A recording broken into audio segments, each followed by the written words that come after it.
Hello, everyone. I hope you guys can hear me okay. If you guys can hear me, can I just get like a hello, where you're from in the chat? I see there's over 30 people here, so hopefully you guys can hear me.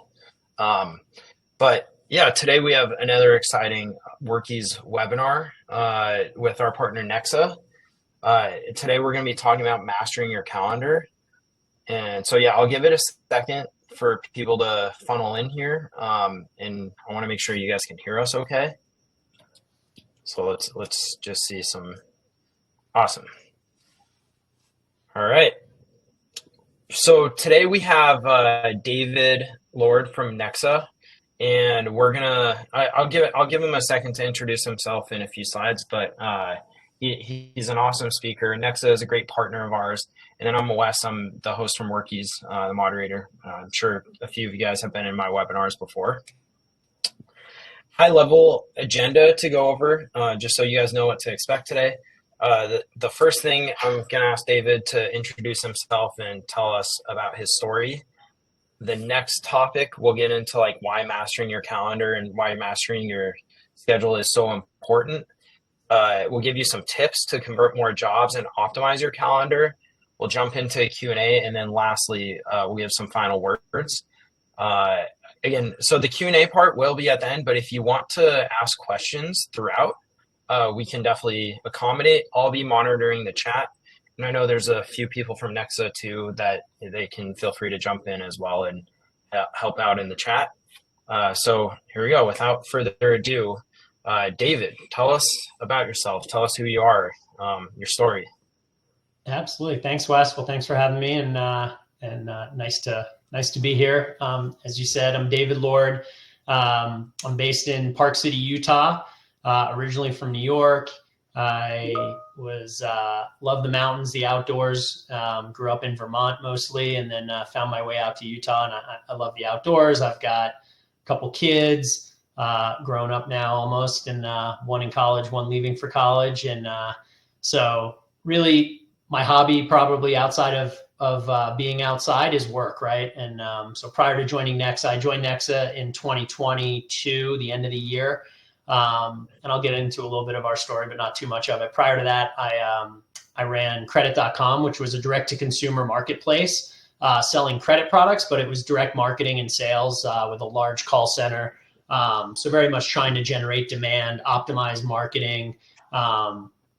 And then prior to that, I was in a manufacturing business where we did home service products, wireless products, ran global sales, marketing, and operations, and for them for 7 years, 6 years, about 6 years with every job I've had. Something about 6 years, I get the itch. Prior to that, I was with DirecTV for 6 years in various go-to-market functions. Originally studied finance, thought I was going to be an accountant, banker, and realized I liked kind of moving the parts and operating businesses more than just counting the pennies, though we all love money, and that's a big reason why we do what we do. But so I kind of transitioned into more operating roles, and yeah, so that's my story. And yeah, any questions on the story? I don't know. Did I cover it okay? No, you're good. And then can you talk to me a little bit? I don't know if you're planning on it in a little bit, but like, tell us a little bit about Nexa and why we partner together on Workies. Yes, absolutely. So Nexa is, 1982 started as an answering service. So your traditional after hours, nights, weekends answering service. So it allowed you to take time off and, get the phones answered, right? Or you got busy, you wanted to take some downtime. In 2015, we kind of rebranded to Nexa and really expanded beyond being an answering service into a booking and scheduling service. So, Wes, I think a big part of what we do is interact with your tool, right? Or tools like yours on behalf of contractors to make sure that calls are becoming booked appointments, right? And that schedules are getting filled up and keeping you busy so you can grow your business. So we really exist to help contractors grow our business. Awesome. Cool. Well, let's get into today's topic, and thanks everyone in the chat for saying you can hear us. That's always good to see. So Today we're talking about why mastering your schedule is so important. So when we're talking about the why, I'm going to pass it back over to you, David. I know you have some data to back some of this stuff up, but talk to us about why your schedule is so important to be efficient with it, and why optimizing what job goes where and making sure you're not missing calls, et cetera. Talk to us a little bit about why we're here today.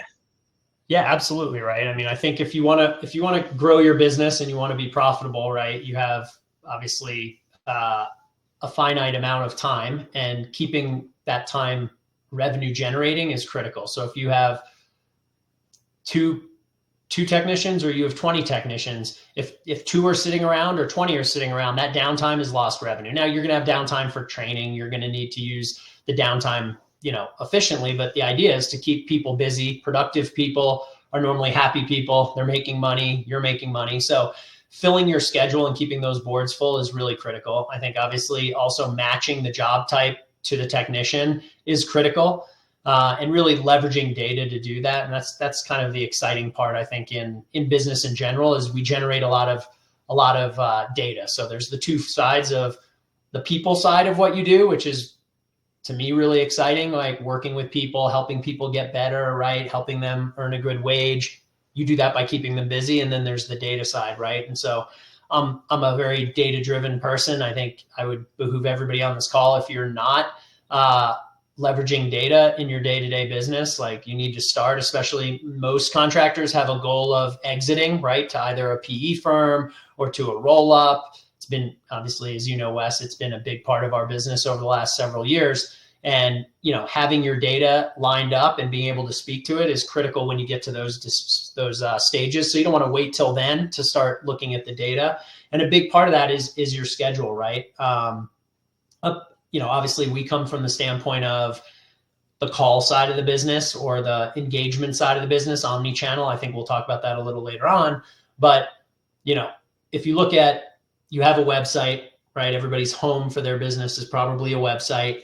And then on that website, you have various engagement points. You have a phone number that people can call, right? You have your schedule online, which hopefully you have on your website, right? And then you have, a lead form, I like to call it, right? And that form's on your site. So if you look at the data up on the left, if you have a lead form on your site and someone fills that out, right? Or you're buying Angie leads or Yelp, a common complaint is, hey, I bought the lead, but when I called, 3 other people had called, or they didn't buy, right? Or by the time I called the lead off my website, they'd already called someone else, right? Because they're searching Google, I need XYZ service now, especially those of us in emergency services, which is a bulk of, I think, our clients and what everybody on this phone is probably doing. When there's an emergency, you're calling till you get somebody on the phone. If you fill out a web form, you want to call it back, under 5 minutes. And as you see from the data point here, you want to call it under a minute. 15 seconds is really the key time. So if you're not looking at the time to contact on web forms, that's a critical data point, especially if you're buying leads, Yelp, Angie, or you're having, leads come through your website. If you want to increase the conversion rate, which is a key data point, the booking rate, the schedule rate, we can go down the line to the show rate, right? A key data point there, right? Of customers, that expect a response within a minute, you see the data point there. And then I think a big one is of calls that come in. I'm going to go to the bottom right, then I'll go back to the left. But you see 85% of callers won't call a second time. An interesting data point that's not on here is 80% of people say they won't leave a voicemail anymore. We scored 200 and something thousand calls to get that data point. And then 50% of calls, and this is very dependent on your market, how much marketing you're doing, obviously where your calls and your leads are coming from, but over 50% of calls are normally bookable opportunities. So that tells you if you're missing 10 calls, 5 of those were revenue generating opportunities, at least 5. And then 50% of sales are run by the fast responder, right? So I think that speed to lead, speed to schedule, and then a point we don't put on here, but is really key, and we see this in our data all the time, is when you schedule, how long booked out is that schedule? So when we get to booking and booking rates and we see why are 15% of jobs not booked, when you're scheduling out more than a week, 2 weeks, you start to see that show rate and that book rate go down dramatically. I said a lot right there, Wes. I'm going to pause for a minute. No, I have a follow-up question. So you talked a little bit about how in your data you're saying people aren't leaving voicemails as much. Do you have any indication why? Is it like younger generation doesn't like it, or is it just because people want to talk to someone? Like what is that? What does your data tell you? Yeah, there's an interesting one there. It's a great question. I'm going to answer your question with another interesting point too, which is an existing client is something like 50% more likely to leave a message. So of the, let's say 80% aren't leaving a message, the bulk of those that are the 20%, the bulk are existing clients. They're going to give you another chance. The ones that, the new opportunities that are calling and they're, they found you on Google, they were referred to you by a friend, they're less likely to leave a message. And it's definitely generational, right? The kind of 35 and below, that's why web scheduling is really important. Chat's really important. They're like those other channels versus picking up the phone. Kind of see that with your employees probably too, right? They like to send an email or text or chat. They don't really like to pick up the phone and call you when they have something to say. Yeah. So is it also an important, like when you're looking at your schedule, is it also important as we get into the topic today to understand where customers are and track where and how customers are reaching out to you, like what medium or channel per se? Oh, absolutely. Right. I mean, I think, the basics of how they're getting to your site, you should look at obviously your total leads, where those leads are coming from, right? Are they digital leads or are they calls? Hopefully everybody on here is doing Google local service ads. And as you know, on Google local service ads, now you have two options. There's a phone call option, right? And then there's a text message option, and you should be enabling both. And you should reply to the medium they reached out to you with.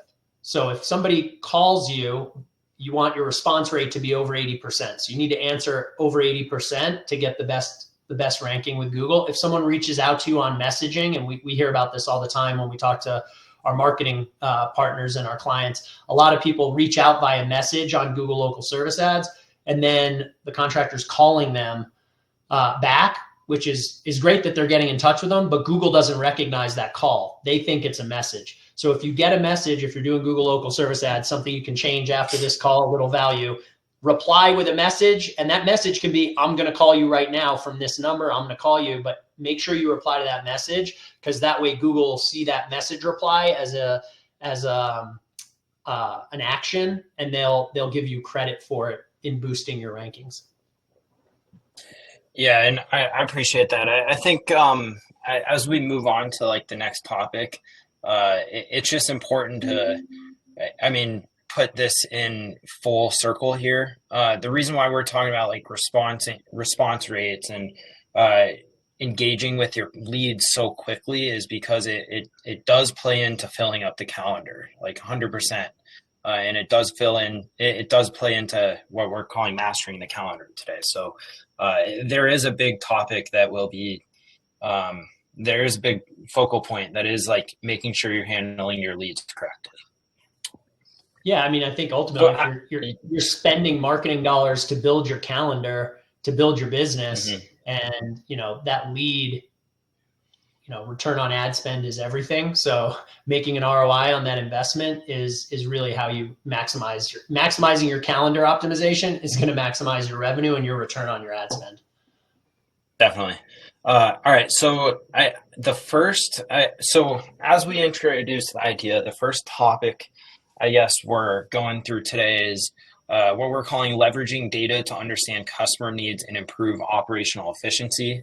I know that's a big sentence, but I'm going to have David break down exactly what we're talking about today in this topic point.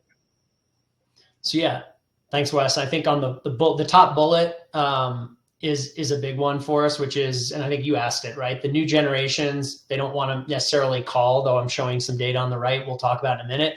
Utilize software for scheduling is critical, right? Like using Calendly in your your Outlook or your Gmail suite. Like that's not an efficient, scalable solution, right? The other one is giving clients, potential clients, customers, the opportunity to book when they want to book, right? And so if you have a website, hopefully everybody here has a website, giving clients the ability to engage with you is critical on the website. Giving them the ability to schedule on the website is really critical as well. I think in terms of data, over on the right here, I'm showing a missed call arrival pattern. So hopefully everybody here has a phone system that they can track when they're getting phone calls, right? And this shows it's a bit of an eyesore, but you'll see the call arrival patterns by day, by time of day, and then over on the right by day and by day of week. So this is like, a client. I just took some of our data and just to share for a client. Hopefully you have access to this information, and this helps you schedule your team for when you're getting phone calls, right? Similar thing should be, when are you looking at busy times of your calendar for bookings? And that way, okay, obviously we're coming to summer. Everybody knows summer's busy. How busy is summer going to be? How many more technicians do I need? How many more jobs per day do I need to keep the number of technicians I have busy? And that's how you really back up to how much marketing spend you're going to do. And the expected return out of that. Yeah, and I think there was just a comment from Mark that, he says he's confused how this relates to workies. In general, the point of these webinars is we want to give you guys some tools to take to your business and improve your processes, but this all kind of relates to workies in the sense of, like, if you're not able to track these metrics inside of a software, then you should probably have something like that. So making sure you can track like data like missed calls and lead conversion, stuff like that, that's super important. But I just wanted to clarify that. The first bullet point, can you talk a little bit more about why utilizing scheduling software is important for just like maximizing your schedule? Oh, absolutely. You need one. How do you know what availability you have, right? What is the type of work that needs to be done by client, by time of day, by week? That's a lot to manage on a spreadsheet, right? To your point, that's why you use a workies, right? When you dispatch a job, when's it scheduled for? What's the level of equipment that's needed? What's the consumption of equipment needed? I'm not a workies expert as Wes is, but and I think we wanted to stay away from selling workies as much of a topic. But workies allows you to do those things, right? The things we're talking about.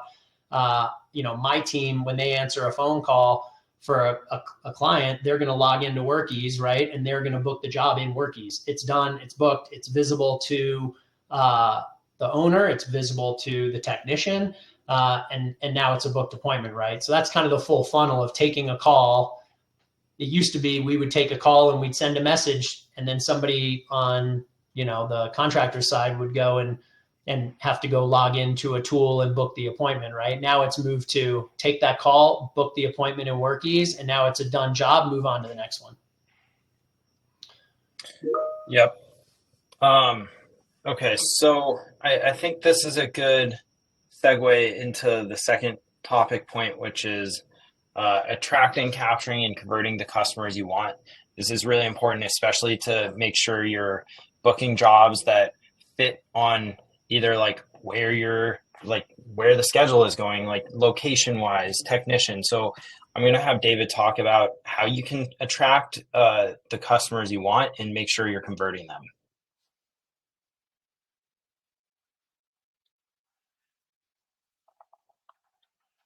Are you there, David?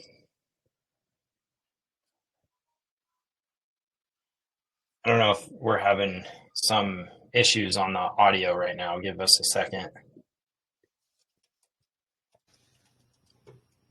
Oh, I can hear you. Can you hear us, me? David?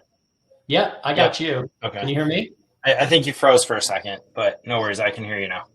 Sorry about that. I think I heard you go into like attracting, capturing, converting clients in terms of like location. I think that's, give customers the largest option is always the best opportunity, right? So hopefully you're booking, you have a target booking rate. Let's say it's 85%, right? What are the reasons people aren't being scheduled, right? I say booking, we should keep saying scheduling. Sorry, Wes. So scheduled. Why are clients not getting scheduled? Like that's a key metric, right? The ones that are getting scheduled, are they getting completed? That's a metric you're going to want to be tracking. The next one is, why aren't they getting scheduled, right? Is it because your geographic footprint isn't big enough? Is it because your calendar is booked out too far? Is it price, right? Those are the three we see. Price is a function of sales. So can I, do a better job of delivering value in the conversation with the client, right? To get that premium. Geography is an interesting one. If you're doing GLSA, I'll use that as an example again, right? Google looks at the biggest geographic footprint and they give that listing the highest priority. So what people are doing is, if you're in a geo, I think I saw earlier, West Virginia, if you're a West Virginia based, contractor, you want to put the largest city footprint of West Virginia. And if you do that, right, you may not cover all of, let's say, northern, I forget the name of the city someone was in, if your county's large and you only cover part of it, go set up a partnership in the northern part and refer leads back and forth so that you can have a larger geographic footprint. You'll schedule more jobs. It'll look better to Google. They'll give you a better ranking. Or then how many areas am I missing out of? Hopefully you're catching that as well, to know, okay, as I expand, I need to have more technicians in a given footprint expansion, right? So I think that's a big one.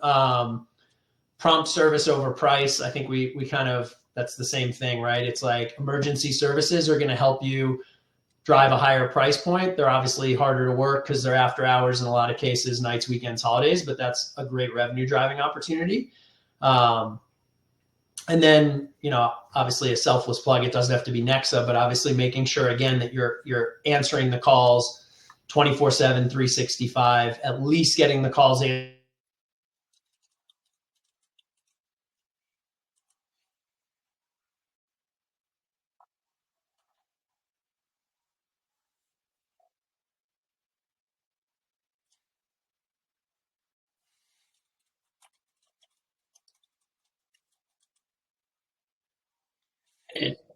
I'm having some audio issues again. I don't know if this is on my side or your side, David.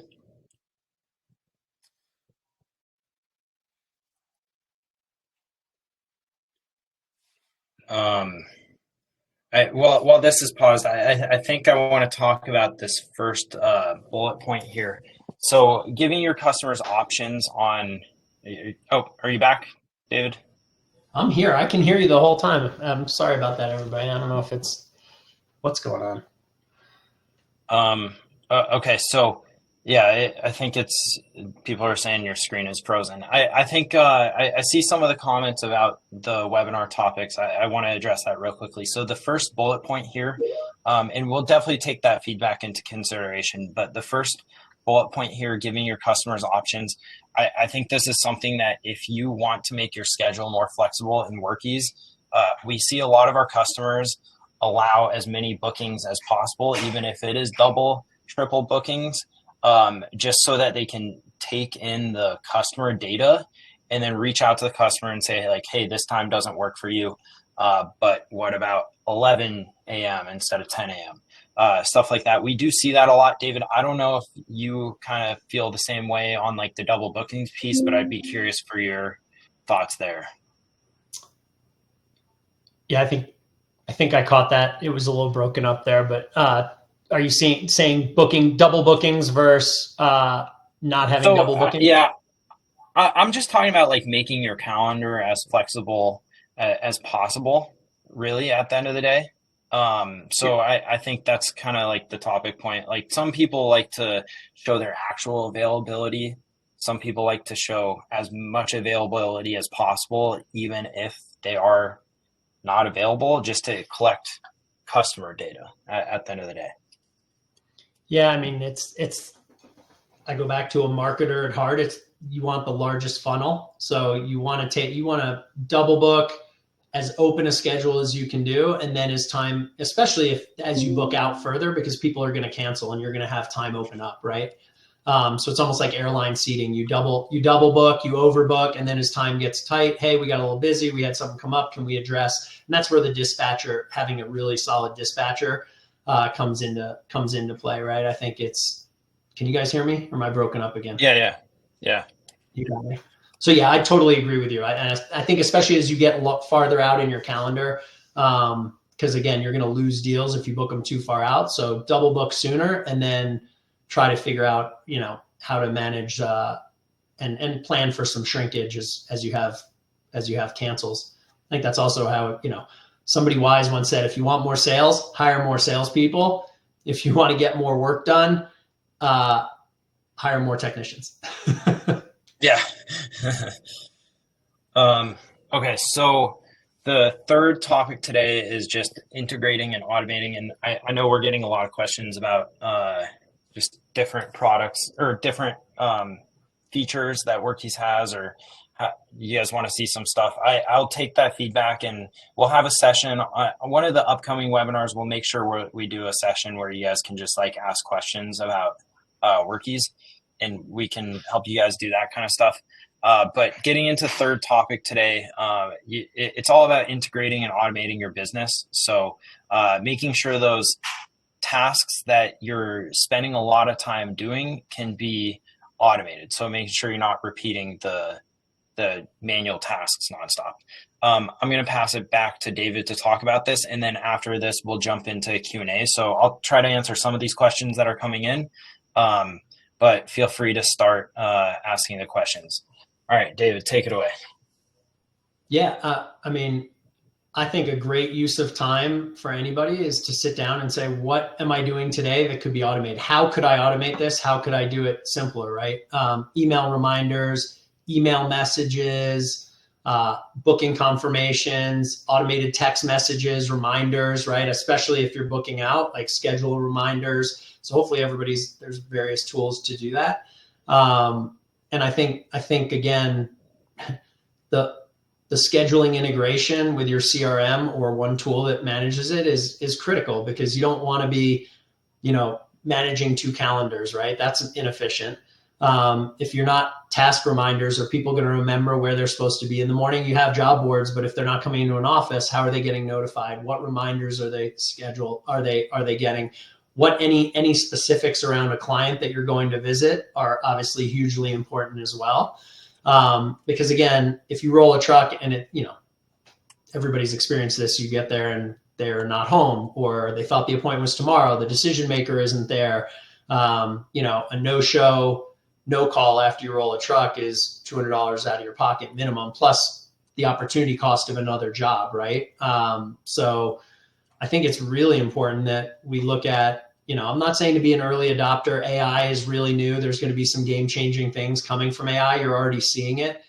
Is it going to replace everything everybody does every day? Not in the near term, not now. But I think it's important to be aware of what's going on and pay close attention to kind of the best practices. And as you hear success from your network, engage in those products that'll help you be more efficient, more automated, right? I'm not going to plug what we're doing on AI, right? But it's gonna replace a lot of what we do and make us more efficient, right? In our world, no call ever unanswered, right? We say that today. You have spikes, you have a storm, calls come in. It's an unhandleable call volume. I'm sure everybody here has experienced some form of that, when the phones won't stop ringing, they can't handle it all. AI is going to make it so you can. Now, is it going to be the same experience as what you deliver from your best CSR today? Probably not for a while, but it's coming, right? I know this isn't an AI subject, but I think everybody talks about the cloud, and the cloud was coming 20 years ago, and it was going to take everybody's jobs. And now 20 years later, we're just getting to where people don't use on-prem very much. They use the cloud. AI is going to be a similar innovation. It happens to be 15 months old now and the hot topic. And I do think there's innovation coming there that everybody on this call should be paying attention to. I think it'll help. I'm sure, Wes, you guys are probably digging on it and working on it and coming out with some really cool stuff on AI. And again, right, I think you have the early adopters. And then you have the adopters that come later that are let someone else proof out what's working best and then follow suit. But I think if you're not paying attention to automation that saves labor, that saves costs, that ensures that, again, your return on marketing spend is efficient, you're going to be losing out to those that are. Yeah, no, definitely. I think we have if people, AI is such a buzzword right now. I think you can look at every company, they're trying to do something with AI. I know Workies is doing a lot with AI. I saw a comment in there about why texts are so important. I think, Alexis, your comment cut off there, but could not agree more. The reason why why we're talking about the automation part of it is like, if you can automate the text and reminders to customers that a technician is on the way, hey, you're booked for tomorrow at 10 a.m., all of that stuff reduces the amount of no-shows, and that makes that fills up your calendar at the end of the day. And like, nothing worse than getting a no-show, right? So yeah, I think the automation part and integration part is super important. Having a schedule that integrates with your CRM is essential. Obviously, Workies does that, so you can get that all in one. But to answer your question, Matt, I just saw you had a question about Calendly.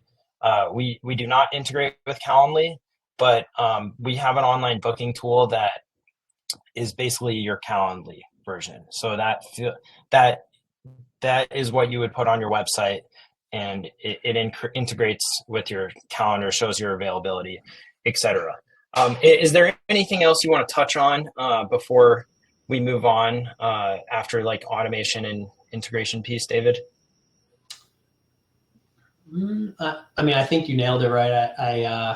I really believe you got to have a website that has integrated booking, that has text, that has chat. You know, the more opportunities, I know we talk about omnichannel is important. I think you hit it. Like, that's a big benefit, you know, to booking. You know, if it's Calendly and that's what they're using, like, at least have it on the website. Obviously, Workies offers a great solution there that's more robust and going to give you a lot more data to work with. And then text, you said it. I mean, text is how most people communicate these days, right? And a lot of times your phone call, I guess another one that's interesting is making sure check your phone number, depending on your phone system, that your phone call is showing up as your business. You see that a lot today. It shows up as spam likely. Benefit of text in a lot of cases, it's not spam likely. People are going to read it, but that's another one that's maybe doesn't fit into automation. But if you're noticing your contact rate, now we're getting really down in the weeds of, you know, when you're doing outbound, are you getting contact rate that's high, or are people not answering your calls? You might want to check your number and make sure it's showing up as your business and not spam likely. Yeah. Okay. So as we move on, I want to give some final thoughts here. Just like, and I'm sure David wants to touch in here, but we talked a lot about automation today and how important that is at the end, especially looking at data for making your decisions is super important. So I would set time every week to be looking at your data and like build reports that you can to, if you are using Workies, if you're not using Workies, make sure you're looking at like your cancellation, no shows, stuff like that. What's happening by channel. I want to pass it to David. I'm sure you have other final thoughts as well, but and then we'll jump into Q&A. Yeah, I mean, I think the key performance indicators of a business, right, are obviously you're looking at your revenue, you're looking at your cost of goods sold, your gross profit, and then your operating expenses, right? And you have your high level, but then to your point, what are drivers of those, right? And there's a lot, right? And I think it starts with, are you spending marketing dollars? How much? How many leads are you generating? How many of those leads are turning into booked appointments? How many booked appointments are shows? How many shows are sold? And I think each of those has sub inputs, and you know, you're not going to do it all in. That's what you want to do. If every week you tackle a one of those, you know, 52 weeks later, you're 52 weeks better. So I think that's really important. There's great partners out there, right, to help with all of these things, right? There's obviously best practice groups, coaches, companies like yours and mine that have people that are, they want to help grow businesses. Obviously, we have to sell our products, but we're doing this not to sell product, to help. And I think engaging with people in those dialogues is important. I think evaluating partners comes down to people, processes, and technology. So you want kind of best of breed of those three things when you're evaluating partners. We talked about speed to lead and response. It's critical. Again, that's why text is important. Our internal sales process is, if we have a lead come in and it's digital, let's say, we call it. If they don't answer, we send them a text, and then we send them an email. So we try 3 channels to communicate with a client, and then we wait a day and do it again, right?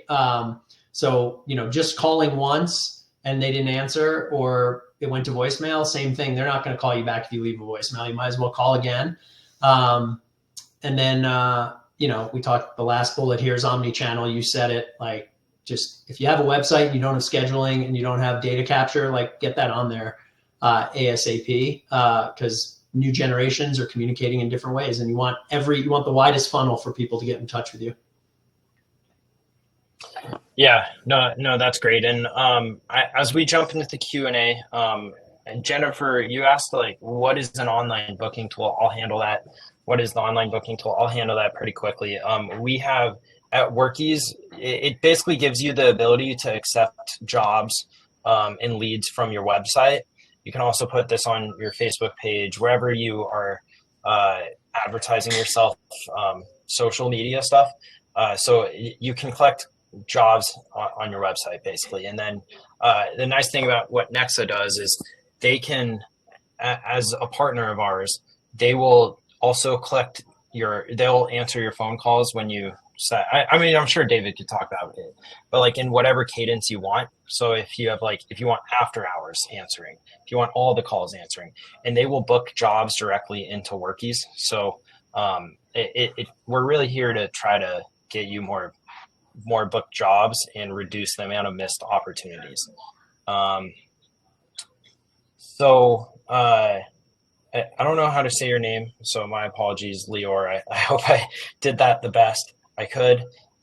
Question: does Workies have a system to keep track of following up on a lead that didn't respond to a call the first time? So you could do some stuff in our automation center. I think that, David, you guys do some stuff at Nexa that I would maybe lean on you to talk about here to help convert those leads.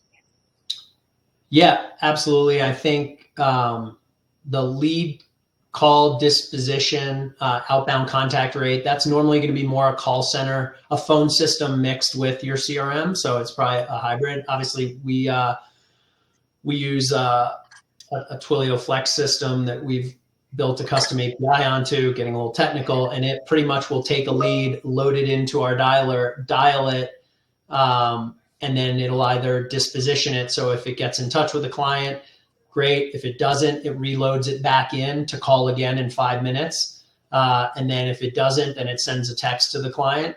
And then if it doesn't, it sends an automated email. And that's all a cadence within the dialer. That's pretty sophisticated, and maybe a little above and beyond. I think the key is when a lead comes to your website, you'll see the time it came in, and you should be able to see if we dialed it or who dialed it, how long it took. And that's a really important kind of data point. Can you? Yeah, and yeah, so I think just to follow up here, in addition, like, so if you want to look into our automation center, I don't know if you're a user of Workies already or not, but and this another way to do the follow-ups is in the automation center. So you can set up triggers that's like, if I miss a call, send a text to the customer with a booking link. So you can do stuff like that. I want to see if there are there any other questions? We have a few that came in like beforehand, but we have a few more minutes, so we can answer any other questions you guys. I see Lior had a question. I see Lior had a question on AI. I'm happy to talk about AI a little bit. Yeah, sure. Go for it. And there's a lot of cool stuff going on in AI, right? One, um, you know, it allows us to listen to we've always listened and had QA going and recording on all calls. Uh, However, if you have, you know, hundreds of agents and you're listening to all these phone calls, how do you actually digest all that data? And AI now allows transcription to listen and say, hey, this call was 60% us talking, 30% somebody listening, or 40%. This call had a number of swear words. We should probably go pull that call. So hopefully you guys are listening to some of your sales calls, right? And as you scale and you have more people and it's not you doing it, and you're kind of, that's the best way to train, right? Is let a salesperson listen to their sales calls, let a technician listen to their interaction with the client. So AI allows us to kind of cherry pick the ones that are really important, both good and bad. So that's one thing. And that's really, call transcription is really critical. Obviously, what we're working on in a big way is answering calls with an AI agent. So think of, Lior, maybe you have, Susan or Bob who works for you, and they're the best CSR, and you want to mirror them. I could set up a virtual Bob or Susie, and they'll answer the phone, and they could even, down the road, they'll be able to book the appointment for you. I think at first they'll handle the call, and then if there's an issue that relies on an escalation, it would become a human powered. So we're really close. We're rolling out beta on that product later this month. Well, I guess this month because we're late in March. And we're really excited about where that'll go. Again, I think it's going to be that cloud journey. I don't think robots are going to replace live agents and CSRs in the near term 100%, but I think it can take a lot of those, like, hey, I want to cancel my appointment. Oh, great. Well, when can I reschedule it for you for? Oh, I don't want to reschedule it. I'm going with another provider. It becomes more nuanced. Okay, let me get your agent on the phone to handle this because you want to try to cancel, save it. But if it's basic, I just want to reschedule for 2:00 Friday. Okay, let me get that taken care of for you. Any other questions? Yeah, what's the service fee cost? I charge $299. Okay, great, thanks. I think a lot of those things we'll be able to have virtual agents handle pretty soon. Yeah. Okay, so I think we're pretty much at time. If anyone else has any last questions, we can stick around for one more. This will be available. Jesse, you asked if this would be available, the replay. I shot over the link in the chat where this will be available. I expect this would be uploaded maybe tomorrow or Friday at latest. You can also use like a little cheat that you can do is you can use the same link afterwards that you joined today to actually review and rewatch the replay within minutes. But that's where we put all of our webinars, that link. Yeah, and I see Lior's typing, so maybe you have one more question. But as you're typing, oh, awesome. Okay, so first of all, David, thanks for joining today. It's great to have you on, and we got to do this again. Thank you all for joining in the chat. I really enjoy interacting with you guys, and hopefully we see you soon on another webinar upcoming. David, any final thoughts or last words? Now's the time. No, yeah. Thanks for having me, Wes. Obviously, a lot of good questions on Workies, a lot of users and people that are excited about the new features. So I'm glad you guys are doing well. Good engagement. Thanks for all the questions, and yeah, appreciate you having me on. Of course. Thanks again. I will stick around in the chat if you guys have any other questions in the chat for a minute or two. But other than that, I'm going to go ahead and end this event. And again, thanks, David, and thanks all the attendees for joining today.